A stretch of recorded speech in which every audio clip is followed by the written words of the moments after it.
दोस्तों नमस्कार।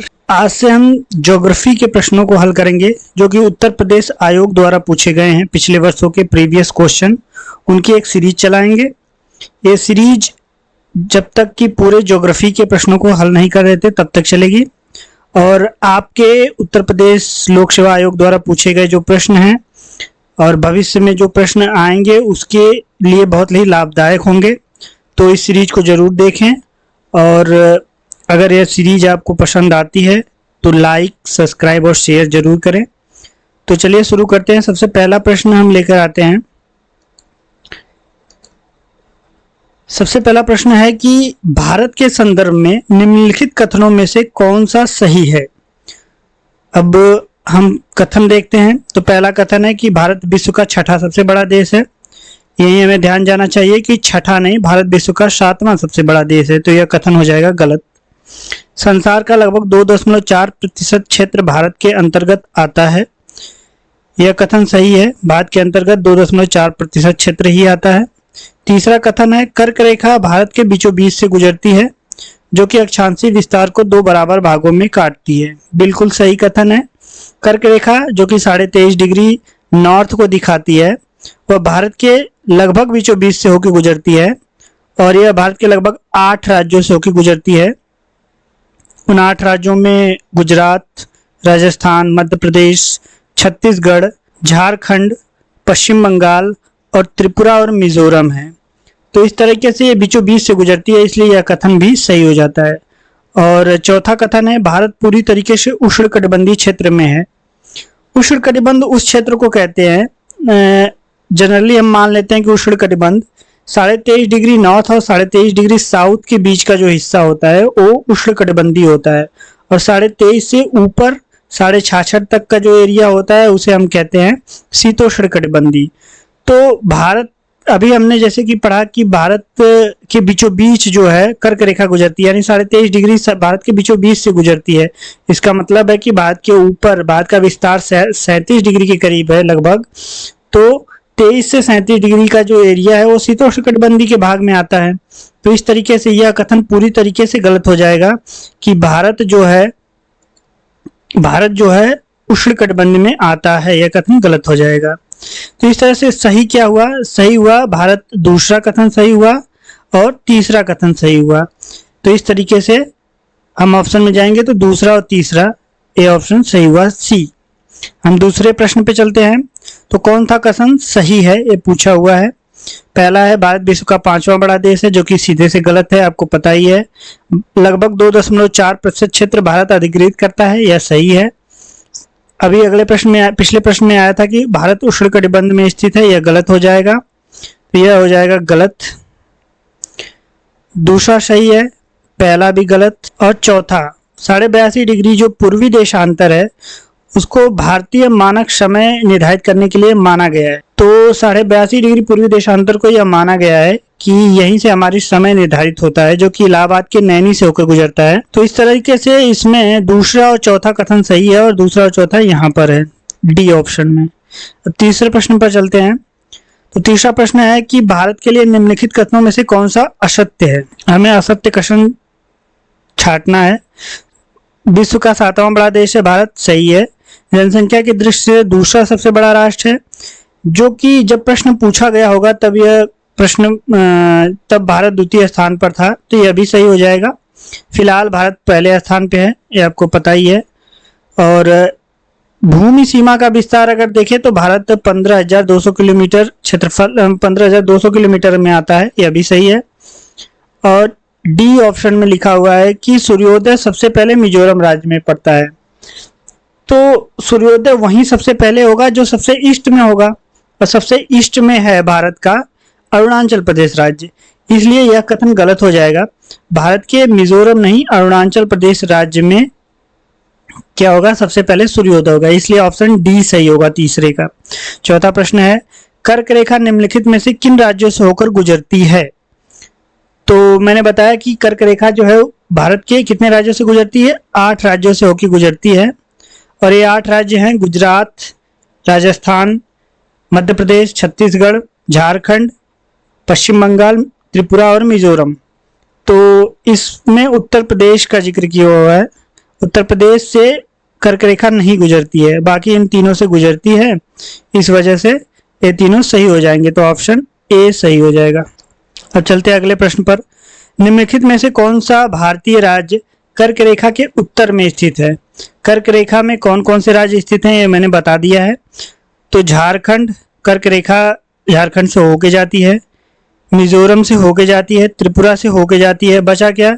मणिपुर। मणिपुर जो है कर्क रेखा के उत्तर में स्थित है, जो कि बी सही होगा पांचवें का। छठा प्रश्न है, निम्नलिखित नगरों में से कौन सा कर्क रेखा के निकटतम दूरी पर स्थित है? ऑप्शन में दे रखा है अगरतला त्रिपुरा की राजधानी, जबलपुर जो कि एमपी में है, गांधीनगर गुजरात की राजधानी और उज्जैन जो कि एमपी में है। तो हम मैप के द्वारा देखते हैं कि सबसे ज्यादा नजदीक कर्क रेखा के कौन है। तो सबसे पहले आ जाते हैं गुजरात। गुजरात जो है ये रहा गुजरात, जो कि पूरी तरीके से कर्क रेखा पर ही स्थित है। दूसरा है उज्जैन जो कि कर्क रेखा से नीचे स्थित है, जबलपुर जो कर्क रेखा से नीचे ही स्थित है, और अगरतला जो कि कर्क रेखा से ऊपर स्थित है। तो इस तरीके से अगर देखा जाए तो कर्क रेखा पर लगभग कर्क रेखा पर स्थित है गांधीनगर, जो कि ऑप्शन में गांधीनगर दे रखा है। तो तीसरा जो है ऑप्शन सही हो जाएगा और गांधीनगर सबसे नजदीक है कर्क रेखा के ऑप्शन के हिसाब से। निम्नलिखित में से कौन सा शहर कर्क रेखा के सबसे निकटस्थ स्थित है?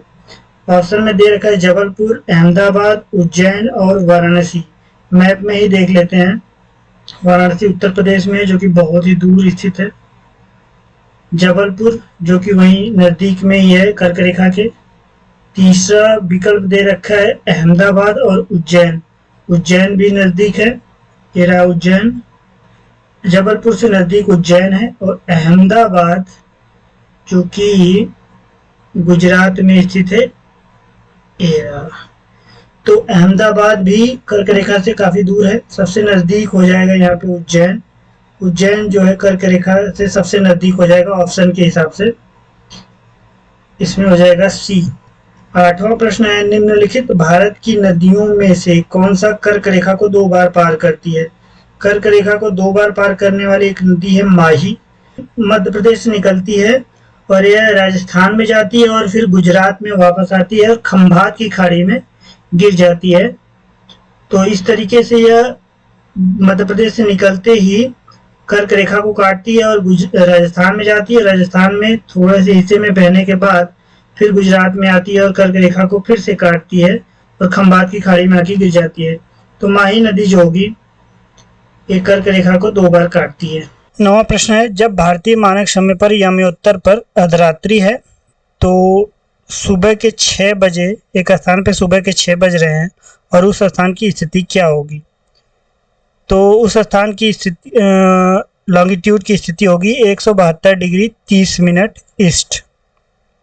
अगला प्रश्न है, गुजरात के सबसे पश्चिमी गांव और अरुणाचल प्रदेश के सबसे पूर्वी छोर पर स्थित समय के बीच में कितना अंतर है? तो हमें पता है कि गुजरात का जो सबसे पश्चिमी हिस्सा है वहाँ का जो देशांतरी विस्तार है, देशांतरीय मार्ग है, वह है 68 डिग्री 7 मिनट, और अरुणाचल प्रदेश का सबसे पश्चिमी जो हिस्सा है वहाँ का जो देशांतरीय विस्तार है वह है 97 डिग्री 25 मिनट ईस्ट। इन दोनों के बीच में लगभग 30 मिनट का अंतर, 30 डिग्री का अंतर है और 30 डिग्री के अंतर की वजह से इनके बीच में जो समय का अंतर होता है वह 2 घंटे का अंतर होता है। तो इस तरह से भारत के सबसे पूर्वी और सबसे पश्चिमी जो हिस्से हैं उनके बीच के अंतर 2 घंटे का होता है। अगला प्रश्न है, यदि भारतीय मानक समय यमोत्तर पर मध्याह्न यानी 12 बज रहे हों तो 120 डिग्री पूर्वी देशांतर पर स्थानिक समय क्या होगा? भारत का जो यमोत्तर होता है वह 82 डिग्री 30 मिनट होता है और 82 डिग्री 30 मिनट से लगभग 37 डिग्री 30 मिनट का अंतर है 120 तक जाने में, और 37 डिग्री 30 मिनट में हम 4 से मल्टीप्लाई कर लेते हैं तो ऐड करने पर आता है 14:30 यानी 14:30 का समय। जब भारतीय मानक याम्योत्तर समय पर 12 बज रहे होंगे तो 120 डिग्री पूर्वी देशांतर पर 14:30 का समय होगा। अगला प्रश्न है, भारतीय मानक समय की याम्योत्तर नहीं गुजरती है। याम्योत्तर 4 राज्यों से होकर गुजरती है और इस मैप के द्वारा हम देखेंगे। सबसे पहले तो उत्तर प्रदेश, दूसरा है छत्तीसगढ़, तीसरा है उड़ीसा और चौथा है आंध्र प्रदेश। मध्य प्रदेश से लगभग सट के जाती है, तो उत्तर प्रदेश, उड़ीसा, छत्तीसगढ़, उड़ीसा और आंध्र प्रदेश से होकर के याम्योत्तर रेखा जाती है। और ऑप्शन में दिया हुआ है आंध्र प्रदेश जहाँ से होकर जाती है, छत्तीसगढ़ से भी जाती है, उत्तर प्रदेश से भी जाती है। महाराष्ट्र जो है, महाराष्ट्र से याम्योत्तर रेखा नहीं गुजरती है, तो ऑप्शन सी हो जाएगा सही। निम्नलिखित देशांतरों में से कौन सा भारत की प्रमाणिक मध्याह्न रेखा है? हमने पहले ही देख लिया है कि भारत का प्रमाणिक मध्याह्न रेखा यानी स्टैंडर्ड टाइम जो टाइम लाइन है वो है 82 डिग्री 30 मिनट ईस्ट। चौथा ऑप्शन सही हो जाएगा। 14वां क्वेश्चन है, यदि अरुणाचल प्रदेश के तीरथ में सूर्योदय 5 बजे होता है सुबह में, तो गुजरात के कांडला में सूर्योदय किस समय पर होगा? हमने पहले ही जान लिया है कि अरुणाचल प्रदेश और गुजरात में लगभग 2 घंटे का अंतर होता है। तो अगर अरुणाचल प्रदेश में 5 बजे सूर्योदय हो रहा है तो गुजरात में सूर्योदय कितने बजे होगा? 7 बजे। तो ऑप्शन सी सही होगा। 15वां क्वेश्चन है, भारत का सुदूरतम दक्षिणी पॉइंट। तो भारत का दक्षिणी पॉइंट जो है, मेनलैंड को छोड़ करके जो दक्षिणी पॉइंट भारत का पड़ता है वह है इंदिरा पॉइंट, जो कि अंडमान निकोबार में है। 16वां प्रश्न, निम्नलिखित में से किस राज्य की सीमा बांग्लादेश से नहीं मिलती है? बांग्लादेश से त्रिपुरा की सीमा मिलती है, बांग्लादेश से मेघालय की सीमा मिलती है, बांग्लादेश से मिजोरम की सीमा मिलती है, बांग्लादेश से मणिपुर की सीमा नहीं मिलती है। मणिपुर भारत के पूर्वी हिस्से में है, इस वजह से बांग्लादेश से इसकी सीमा नहीं लगती है, तो तीसरा ऑप्शन सही हो जाएगा। 17वां प्रश्न है, निम्नलिखित में से किस राज्य की सीमा म्यांमार से उभयनिष्ठ नहीं है? म्यांमार से नहीं लगती है, तो ऑप्शन देख के सीधे पता चल रहा है कि असम की जो सीमा है वह म्यांमार से नहीं लगती है। बाकी नागालैंड, अरुणाचल प्रदेश और मिजोरम की सीमा म्यांमार से लगती है। 18वां प्रश्न है, निम्नलिखित में से किन राज्यों के समूह पाकिस्तान से सीमा बनाता है? तो पाकिस्तान से सीमा बनाता है गुजरात, क्रम से देखें तो गुजरात, राजस्थान, पंजाब और जम्मू कश्मीर, और एक तो केंद्र शासित प्रदेश जम्मू कश्मीर के अलावा है लद्दाख। तो ऑप्शन में अगर देखा जाए तो यहाँ पर हिमाचल प्रदेश दिया है जो कि गलत है। दूसरे में पंजाब, जम्मू कश्मीर, राजस्थान, गुजरात दे रखा है, यही ऑप्शन सही होगा। हरियाणा इसमें होगा नहीं और हिमाचल प्रदेश होगा नहीं, तो बी ऑप्शन सही हो जाएगा। 19वां प्रश्न में चलते हैं, भारत तथा पाकिस्तान के बीच सीमा निर्धारित की गई थी। भारत और पाकिस्तान के बीच में रेड क्लिफ लाइन के द्वारा सीमा निर्धारित की गई है, यानी रेड जब आए तो हम समझ जाएंगे कि भारत और पाकिस्तान के बीच की सीमा है। और मैकमोहन लाइन जो है भारत और चाइना के बीच खींची गई है, और डूरंड लाइन भारत और अफगानिस्तान के बीच में खींची गई है। तो अगला प्रश्न पूछ दिया डूरंड लाइन से। डूरंड लाइन भारत और अफगानिस्तान के बीच है, सीधे सीधे। 21वें प्रश्न में है, मैकमोहन रेखा सीमा बनाती है, भारत और चीन के बीच में मैकमोहन रेखा सीमा बनाती है। 22वां प्रश्न है, निम्नलिखित में से किन राज्यों में 3 तरफ अंतर्राष्ट्रीय सीमा है? तो जब हम मैप देखेंगे तब हम बता पाएंगे।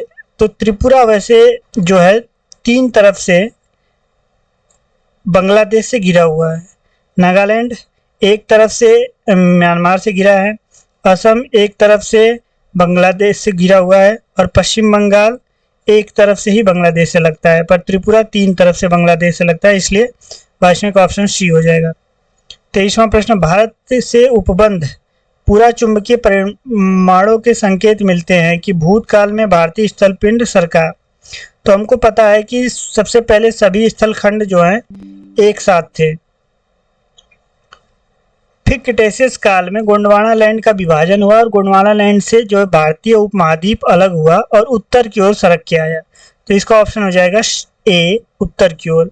निम्नलिखित में से कौन सा कथन असत्य है। 24वां प्रश्न है, निम्नलिखित में से कौन सा कथन असत्य है? पहला, भौमिकी दृष्टि से प्रायद्वीपीय क्षेत्र भारत का सबसे प्राचीन भाग है, तो ये तो सही है, हमें असत्य खोजना है। हिमालय विश्व का सबसे नवीन वलित पर्वतों में को प्रदर्शित करता है, यह भी सही है। भारत के पश्चिमी समुद्र तट का निर्माण नदियों के जमाव क्रिया द्वारा हुआ है, तो नदियों के जमाव क्रिया के द्वारा भारत के पूर्वी तट का निर्माण हुआ है, न कि पश्चिमी तट का, इसलिए ऑप्शन सी जो है गलत है। और चौथा ऑप्शन है, भारत में गोंडवाना शिलाओं में कोयले का विशाल भंडार है, तो गोंडवाना में ही भारत में कोयले का भंडार है, यह भी सही है, तो ऑप्शन सी इसमें सही हो जाएगा क्योंकि वह गलत दिया है। 25वां प्रश्न है, केरल का कुट्टनाड प्रसिद्ध है। केरल का कुट्टनाड जो है समुद्र के किनारे स्थित है, तो यह मीठे पानी के झील के लिए तो प्रसिद्ध नहीं होगा, पहला ऑप्शन गलत ही हो जाएगा। दूसरा है, यह भारत की न्यूनतम ऊंचाई है वाला क्षेत्र है। और तीसरा है, यह प्रवाल द्वीप है, यह भी गलत है। और भारत का सबसे पश्चिम में स्थित बिंदु है, यह भी गलत है। असल में कुट्टनाड जो है वह समुद्र तल से नीचे है और समुद्र का पानी उसमें भरता है और इसके द्वारा कृषि की जाती है, तो केरल के कुट्टनाड जो है भारत का न्यूनतम ऊंचाई वाला क्षेत्र है और यह सही है। निम्नलिखित में से कौन सी चट्टान प्रणाली भारत की नवीनतम चट्टान है? नवीनतम चट्टानों में बात करें तो सबसे पहले जो है धारवाड़ क्रम की चट्टानें हैं, ऑप्शन के हिसाब से सबसे पहली धारवाड़ क्रम की चट्टानें जिसमें धातुओं के निक्षेप मिलते हैं, लोहा सोना चांदी। उसके बाद कुडब्बा क्रम की चट्टानें बनती हैं और उसके बाद विंध्यन क्रम की चट्टानें जिसमें लाल बलुआ पत्थर और हीरा वगैरह मिलता है। और सबसे लास्ट में इस ऑप्शन में सबसे लास्ट में गोंडवाना क्रम की चट्टान का निर्माण होता है, जहाँ पे कोयले का निक्षेप है। भारत के कोयले का जो 90% हिस्सा है वह गोंडवाना क्रम की चट्टानों में ही है, तो सबसे नवीनतम ऑप्शन के हिसाब से हो जाएगा गोंडवाना। 27वां प्रश्न है, निम्नलिखित वक्तव्यों पर विचार कीजिए और सही उत्तर का चयन कीजिए। हिमालय से निकलने वाली सभी नदियां सतत वाहिनी है, यह तो सही है, यह कथन सही है। हिमालय से जो नदियां निकलती हैं वो वर्ष भर लगातार बहती रहती हैं। दूसरा कारण दे रखा है कि हिमालय अपनी वर्षा का अधिकांश जो है वह दक्षिण पश्चिमी मानसून से प्राप्त करता है। हिमालय अपनी वर्षा का अधिकांश दक्षिण पश्चिम मानसून से प्राप्त करता है, यह कथन भी सही है, पर जो कथन है उसको यह प्रूफ नहीं कर पा रहा है कि सतत जो नदियां सतत वर्ष भर बहती रहती हैं वह दक्षिण पश्चिम मानसून की वजह से ही नहीं होता, वेस्टर्न डिस्टर्बेंस की वजह से भी होता है। तो दोनों कथन सही हैं पर उसकी व्याख्या सही नहीं कर पा रहा है। 28वां प्रश्न है कि उत्तर भारत में उप हिमालय क्षेत्र के सहारे फैले समतल मैदान को क्या कहते हैं? तो हिमालय से लगे हुए जो क्षेत्र हैं उसको हम कहते हैं भावर, उसके बाद आता है तराई और उसके बाद आता है खादर और बांगर का मैदान। 29वां प्रश्न है, कुमायूं हिमालय निम्नलिखित में से किन नदियों के बीच स्थित है? तो सबसे पहले कश्मीर हिमालय सिंधु और सतलज के बीच स्थित है। उसके बाद सतलज और काली के बीच में है कुमायूं हिमालय, और काली और तिस्ता के बीच में है नेपाल हिमालय, और तिस्ता और ब्रह्मपुत्र के बीच में है असम हिमालय। तो हमारा ऑप्शन हो जाएगा सी, सतलज और काली के बीच में कुमायूं हिमालय स्थित है। 30वां प्रश्न है, शिवालिक शैल समूह के दक्षिण में भावर क्षेत्र उदाहरण है। भावर शिवालिक से लगा हुआ और पर्वत का एक गिरिपद है, इसलिए इसे गिरिपद की स्थिति कहते हैं। गिरि यानी पर्वतों के नीचे स्थित है, तो सी ऑप्शन सही हो जाएगा। 31वां प्रश्न है, निम्नलिखित में से कौन सा नवीन वलित पर्वत है? विंध्य, अरावली, शिवालिक और अन्नामलाई। हिमालय पर्वत सीरीज में जो सबसे लास्ट में बना है वह है शिवालिक और यही सबसे नवीन वलित पर्वत के रूप में जाना जाता है। सीरीज आपको पसंद आती है तो लाइक, सब्सक्राइब और शेयर जरूर करें।